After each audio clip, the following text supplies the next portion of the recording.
اس کے لہجے پر جان دیتی تھی۔ وہ اس کا سپرمین تھا۔ وہ سپرمین سے اس کا شوہر بنا۔ سپرمین سے شوہر بننے کا سفر اشنار کے لیے انتہائی تکلیف دہ تھا۔ وہ ٹوٹ گئی تھی۔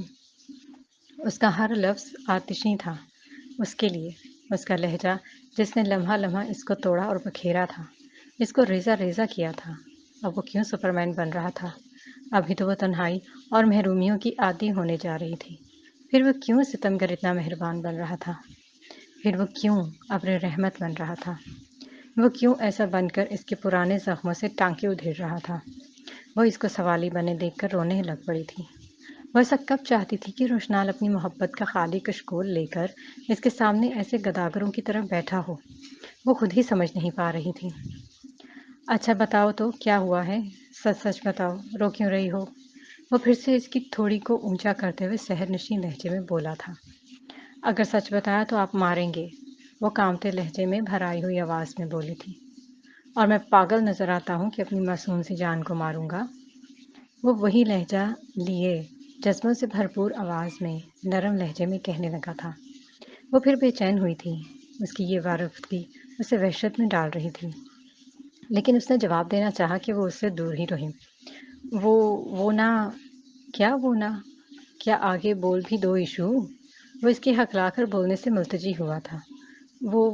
وہ میرے بیگ میں باٹل پڑی ہوئی تھی، باٹل کا ڈھکن کھل گیا اور ساری رول نمبر سلپ گیلی ہو گئی ہے۔ وہ بمشکل کہہ کر رونے لگ پڑی تھی، جبکہ اس کی بات سنتے روشنال بخت نے پہلے تو پرسکون سانس دی تھی، پھر بول پڑا تھا۔ ایشو یار، تم سچ میں پاگل ہو۔ اتنی چھوٹی سی بات کے لیے میرے دل میں اتنے بڑے بڑے وسوسے ڈال دیے۔ یا ایسے تو بیویاں اپنے شوہروں کو ان کے ابا بننے کی خوشی میں اتنا سسپینس نہیں ڈالتی جتنا تم نے سسپینس کریٹ کیا تھا۔ وہ پہلے تو اس کی بات پر سرخ پڑی تھی، لیکن پھر خفا ہوئی تھی، جبکہ اشنار اس کے چہرے پر اترتے کوسوں قزح جیسے رنگوں کو دیکھ کر مسمرائز ہوا تھا۔ یہ آپ کے لیے چھوٹی سی بات ہوگی، میرے لیے ہرگز نہیں، کیونکہ میرا آج لاسٹ پیپر ہے۔ میم نے پیپر دینے سے پہلے ہی مجھے باہر نکال دینا ہے۔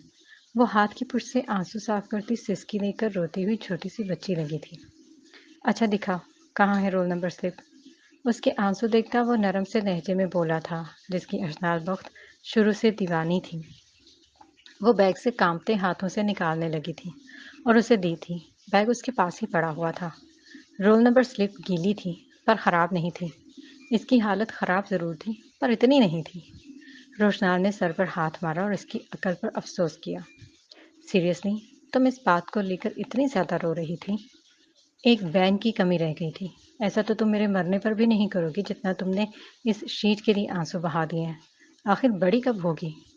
جب اس کے ہلکے سے مذاق سے اشنار کی روح فنا ہوئی تھی، بھل بھل آنسو اس کے چہرے سے گرنے لگے تھے۔ آج سچ میں روشنال حاکم وقت اس کے لیے بہت بے رحم ثابت ہوا تھا۔ یعنی وہ اپنی موت کا ذکر کر کے اس کو بے موت مار گیا تھا۔ وہ چند پل سانس لینا بھول گئی تھی۔ اس کا دل دھڑکنا بھول گیا تھا اس کی بات پر۔ چلو جی، اب پھر سے رونا شروع کر دیا۔ کچھ نہیں ہوگا ایشو میرا بچہ، میں اسے ابھی صحیح کر دیتا ہوں، بس استری بتاؤ۔ وہ اس کے درد سے ناواقف تھا۔ اسے پتہ نہیں تھا کہ وہ اپنی موت کی بات کر کے اسے اذیت و وحشت میں دھکیل گیا تھا۔ اس کی یہ چھوٹی بات تھی، لیکن اشنال بخت کے لیے یہ بڑی نہیں، بہت بڑی تھی۔ نہیں ہوں میں آپ کا بچہ، بس آپ کی نفرتوں میں دبی کاغذی رشتے تک آپ کی بیوی ہوں۔ اگر آئندہ آپ نے مجھے بچہ کہہ کر بلایا تو میں آپ کو اپنی شکل نہیں دکھاؤں گی۔ کوئی شک نہیں، بیوی ہو تو میری نا، اس لیے تو میرا بچہ ہی ہوا نا، بالکل چھوٹا سا معصوم سا۔ اور یقین مانو، تمہارے ساتھ رہ کر ایسا لگتا ہے جیسے میں بچے کو ٹریٹ کرتا ہوں۔ اس وقت تو نہیں لگا تھا جب میری ذات کو گالی بنایا تھا، اب آپ یہ کہنے کا حق کھو چکے ہیں۔ وہ پھر سے تلخ ہوئی تھی اور رونے لگی تھی۔ اچھا سوری، وہ کان پر ہاتھ رکھے معافی مانگ رہا تھا۔ جب میں نے آپ سے بات نہیں کرنی، وہ نروٹھے پن میں کہتی اس کے بازوؤں پر مکہ مار گئی تھی۔ روشنال ہنسا اور ہنستا ہی چلا گیا اور پھر ہاتھ بڑھا کر اس کے آنسو صاف کیے۔ خود اٹھا تھا، اٹھو، ہاتھ بڑھایا تھا، جبکہ اشنار اس کے پھیلا ہوا ہاتھ دیکھ کر کچھ سوچتی وہ اٹھ کھڑی ہوئی تھی۔ اسے ٹیبل پہ لایا تھا ساتھ اور ہلکی سی استری گرم کر کے 1 منٹ میں ٹھیک کر دیا تھا، جبکہ وہ اس کے دل میں مشغول ہوئی تھی پر بظاہر کچھ نہیں بولی تھی۔ کوئی اور حکم ہے میرے آقا؟ وہ جھک کر سر کو ہاتھ سینے پر رکھتا بولا تھا۔ وہ مجھے چیپٹر سمجھ نہیں آ رہا۔ کوئی بات نہیں، ایک کوسچن کرواؤں گا، تمہیں سمجھ آ جائیں گے۔ پھر اس نے کوسچن کروایا تو اس نے سکون کی سانس خارج کی۔ واقعی وہ چیپٹر اسے سمجھ آ گیا تھا۔ جاؤ ریڈی ہو جاؤ، پھر نکلتے ہیں۔ ابھی ہے تو کافی، پر پھر بھی جلدی چلو، میں بھی فریش ہو لوں۔ وہ یہ کہتا اس کا گال تھپ تھپاتا چلا گیا۔ اشنال نے اس کو جاتے دیکھ کر ہر چیز سمیٹی تھی، لیکن کچھ فارمولا تیار کر کے وہ اٹھی تھی اور اس نے خود شاور لیا تھا۔ وہ ڈریسنگ ٹیبل کے پاس کھڑی ہو کر گیلے بالوں کو ڈرائی کر رہی تھی۔ اس کی سلکی کندھوں پر بال بکھر رہے تھے۔ عام حالات میں وہ ڈرائی نہیں کرتی تھی، لیکن ایمرجنسی تھی۔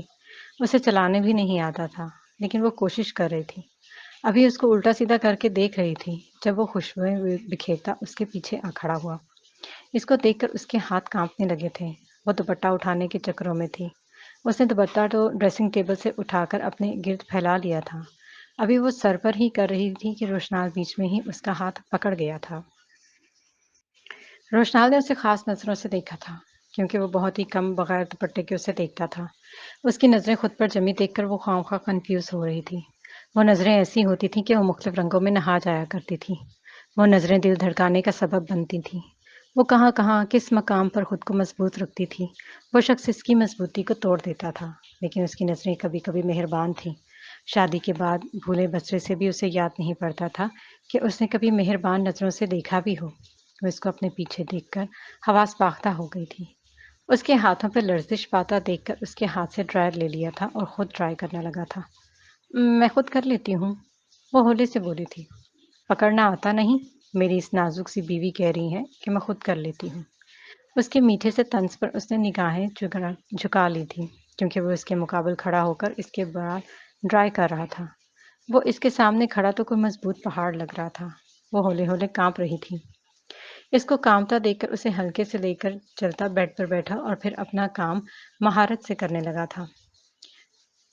یہ والا شیمپو اب مت یوز کرنا، بال خراب ہو جائیں گے۔ وہ اس کے نیچے تھوڑے تھوڑے روکھے بالوں کو دیکھ کر بولا تھا، جبکہ ایشو کو وہ پل پل حیران کر رہا تھا۔ وہ حیران تھی کہ وہ اس پہ کتنی نظر رکھتا ہے۔ کوئی ہیئر بینڈ کیچر وغیرہ؟ اس نے ڈرائی کر کے کیچر کا پوچھا تھا۔ کوئی جواب نہ پا کر ڈریسنگ سے خود کیچر اٹھا کر لایا تھا۔ اب ٹھیک ہے؟ ایشو ہری اب، جلدی اٹھو، پھر نکلنا ہے۔ جبکہ وہ ڈریسنگ ٹیبل تک آئی اور اپنے بال سیٹ کرنے چاہے، مگر وہ مسلسل کنفیوز ہو رہی تھی اور ایسا کر نہیں پا رہی تھی۔ اس نے جلدی سے گاؤن پہنا۔ وہ مطمئن ہو گئی۔ ابھی وہ سیٹ کر ہی رہی تھی جب وہ پھر سے اس کے پیچھے کھڑا ہوا تھا اور وہ سیاہ گاؤن میں تھی۔ وہ دونوں ساتھ کھڑے چاند سورج کی جوڑی لگ رہے تھے۔ اس بات کی گواہی آئینے نے دی تھی۔ اشنال نے ایک دفعہ نظر اٹھائی تھی۔ وائٹ سوٹ میں نکسک سے تیار، وہ وجاہت و مردانگی کا شکار، گھڑی ہاتھ پر باندھے، اور سب خوبیوں سے بڑھ کر اس کی آشنائی نے اس کی آنکھوں میں اچھوتا سا احساس اس کو منفرد بنا رہا تھا۔ وہ احساس بھی ایسا جو بھسم کرنے کی پوری صلاحیت رکھتا تھا۔ اشنال کی آنکھوں میں بھی محبت کے دھند چھانے لگی تھی۔ وہ اس شخص سے کبھی نہیں دستبردار ہو سکتی تھی، نہ اس کی محبت سے، نہ اس کی نفرت سے۔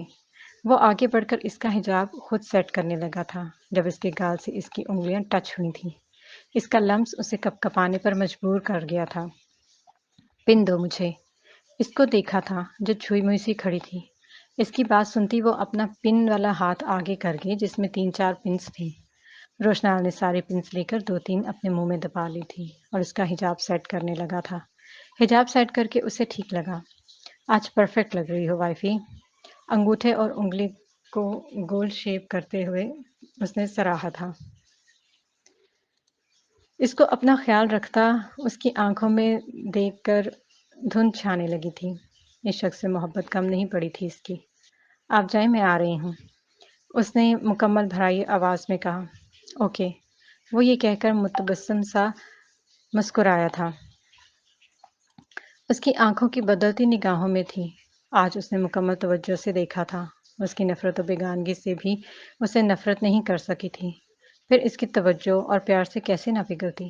وہ چلا گیا تھا، جبکہ وہ پیچھے اس کے سحر میں کھڑی نقاب میں مسکرا رہی تھی۔ وہ سچ کہتا تھا، وہ شخص واقعی ہرگز برا نہیں تھا۔ اس پہ گزرے حالات برے تھے جو اسے تلخ بنا گئے تھے، ورنہ ایشو کا سپرمین کیسے برا ہو سکتا تھا؟ سر، وہ 2 ٹکے کا وکیل نشانے پر ہے ہمارے۔ اس کی گاڑی کے پیچھے لگائی ہوئی ہے گاڑی۔ وہ سیاہ لمبے بالوں والا ہنس کر آپ جیسے چہرے پر ماسک لگانے لگا تھا۔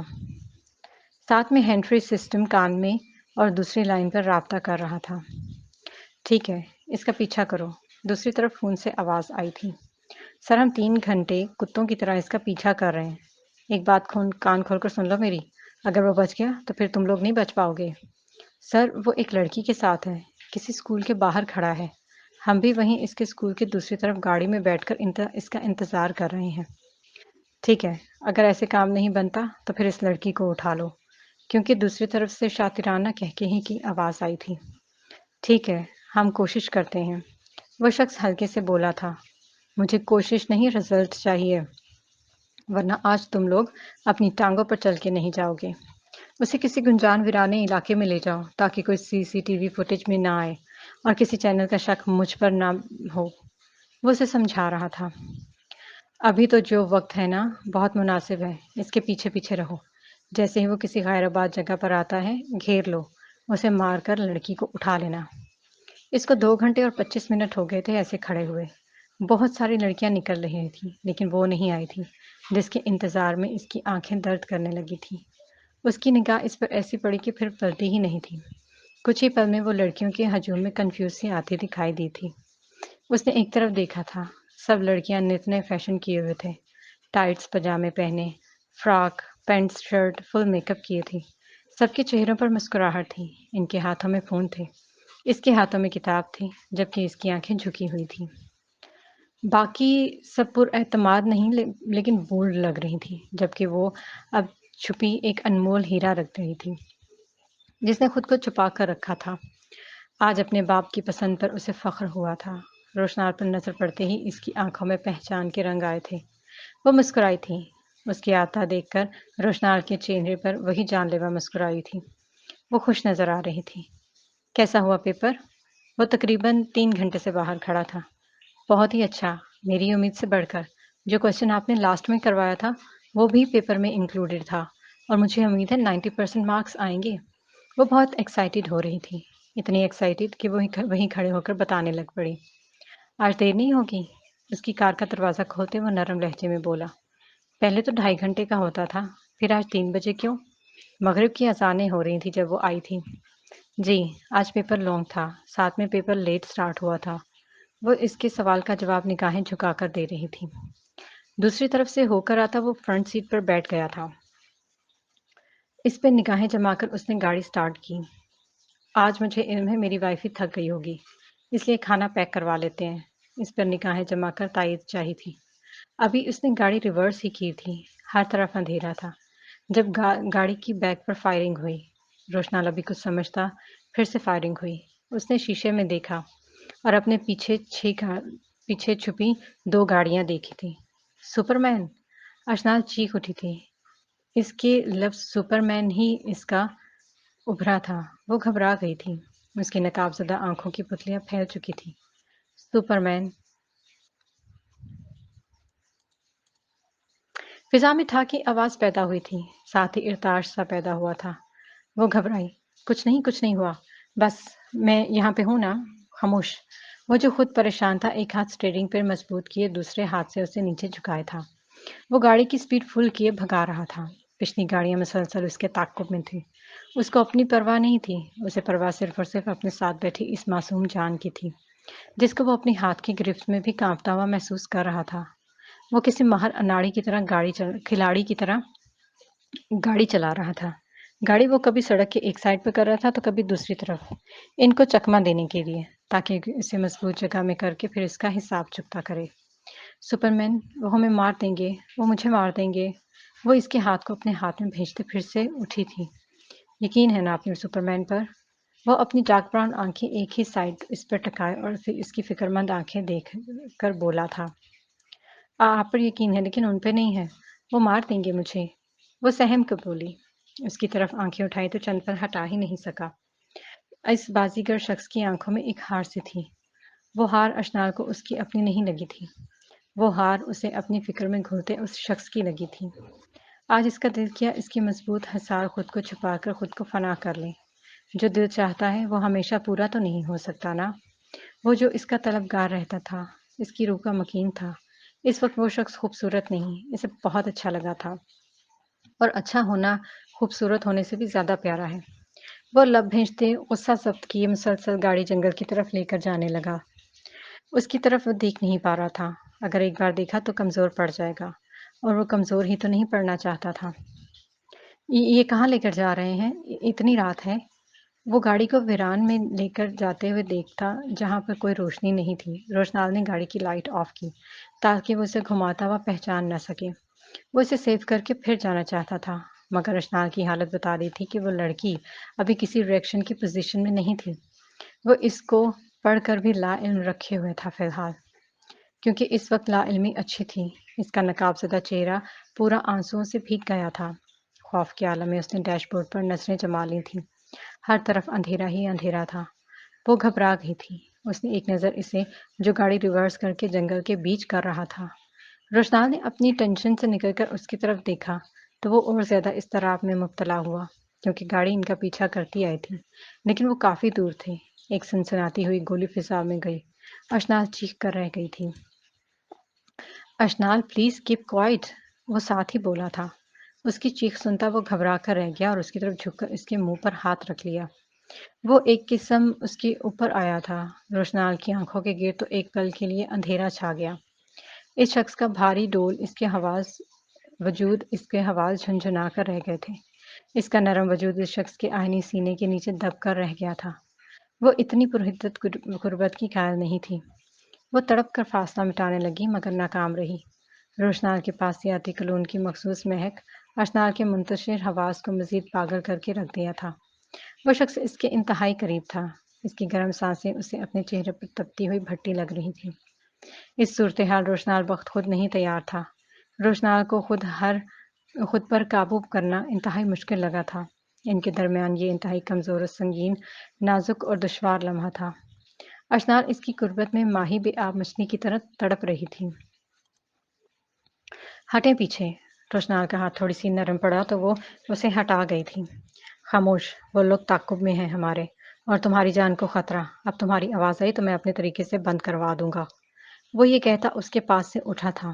تم گاڑی سے اتر جاؤ، ہری اپ، اس نے تیز لہجے میں بغیر احساس لیے کہا۔ کیا مطلب؟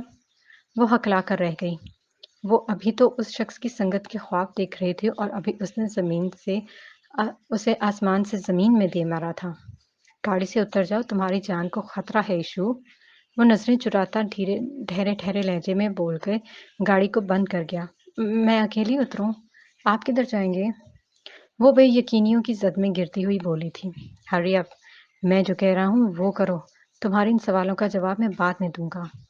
وہ اس کی طرف جھکتا کار کا دروازہ کھولنے لگا تھا۔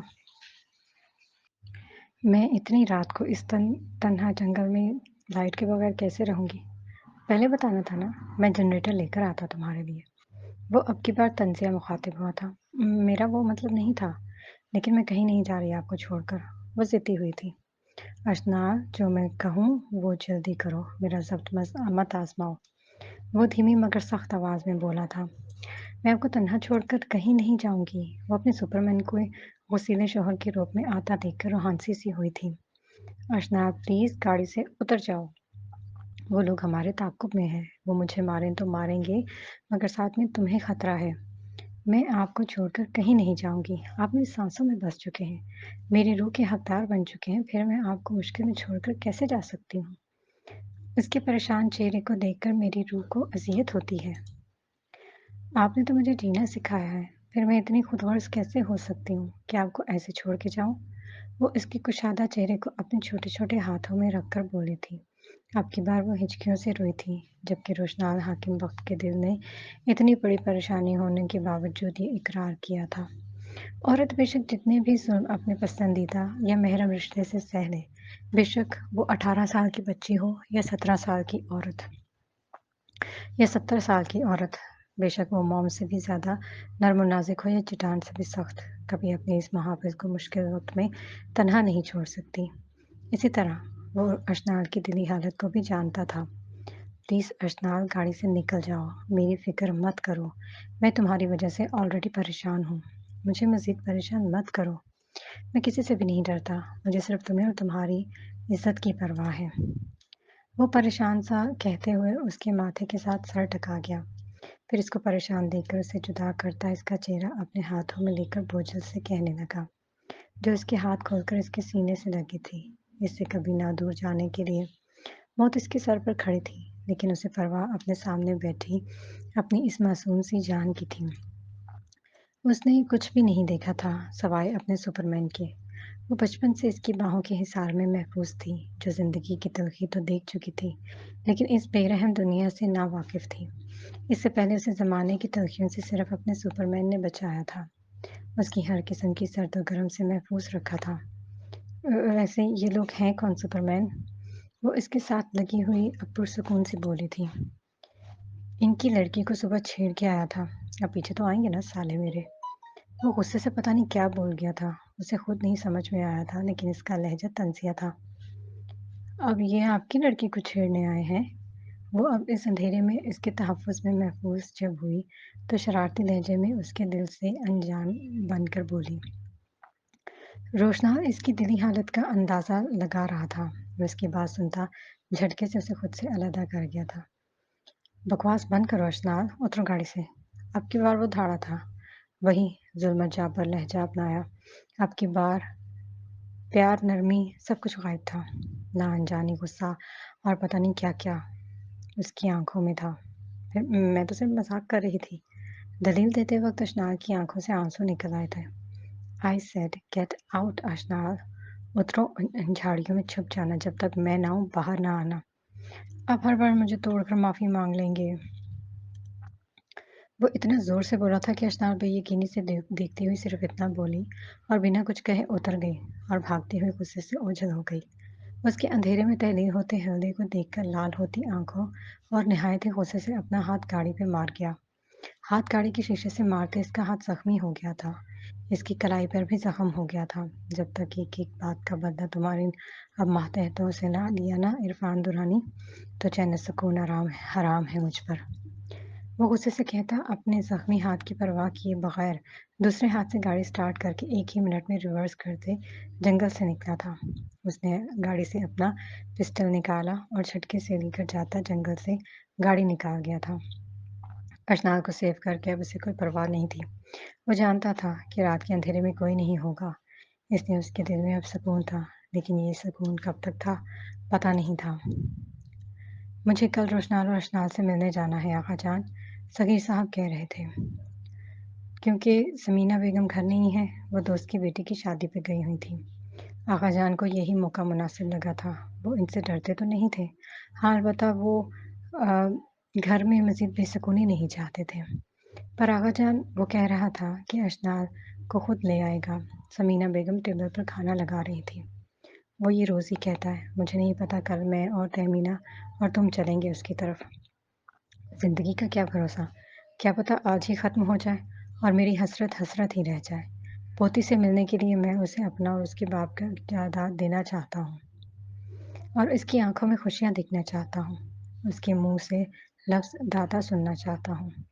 وہ بے قراری سے بولے تھے۔ اوکے، پھر آپ تیار رہے گا، ہم کل دن کو نکلیں گے۔ منال آقا جان کی بات سنتی کچن سے نکل آئی تھی۔ خالہ جان آپ بیٹھیے، میں سرو کرتی ہوں۔ وہ ان کو سرو کرتا دیکھ کر کچن سے نکلتے ہوئے بولی تھی۔ رات میں بیٹھے سب کھانا کھا رہے تھے۔ کوئی ضرورت نہیں ہے ان چونچلوں کی، جب میں بنا سکتی ہوں تو دیتے وقت میرے ہاتھ نہیں ٹوٹتے۔ وہ اتنی بے رحمی سے بولی، منال خواہ مخواہ شرمندہ ہو گئی، حالانکہ ہانڈی اس نے خود تیار کی تھی۔ بھلی بھانس بچی کے ساتھ کیا ہے، میں دیکھ رہا ہوں، تمہارا دن بدن رویہ خراب ہوتا جا رہا ہے۔ صغیر صاحب منال کو پہلے سے کمزور ہوتا دیکھ کر بولے بنا نہیں رہ پائے تھے۔ اور جو اس نے کیا وہ آپ نے نہیں دیکھا، اس نے سب کے ساتھ کیا کیا؟ کوئی بات نہیں ہے، بچوں سے غلطیاں سرزد ہو جاتی ہیں، ہر غلطی کو پکڑ کر ہم کسی کو سزا نہیں دے سکتے۔ اگر کوئی شرمندہ ہے تو اسے مزید شرمندہ مت کریں تاکہ وہ دوبارہ سے اچھا بننے پر پچھتائے۔ صغیر صاحب نے دھیمے سے لہجے میں کہا تھا۔ آپ کو میں ہی غلط لگوں گی نا؟ وہ تندہی سے لہجے سے منال کو گھورتی ہوئی بولی تھی۔ تم سکون سے بیٹھو، تمہارا مقصد جو پورا ہو گیا ہے۔ بیگم اب آپ کہاں جا رہی ہیں؟ صغیر نے ان کو اٹھتا ہوا دیکھ کر کہا تھا۔ جب تک یہ یہاں بیٹھی ہے میں ادھر ہرگز نہیں بیٹھوں گی۔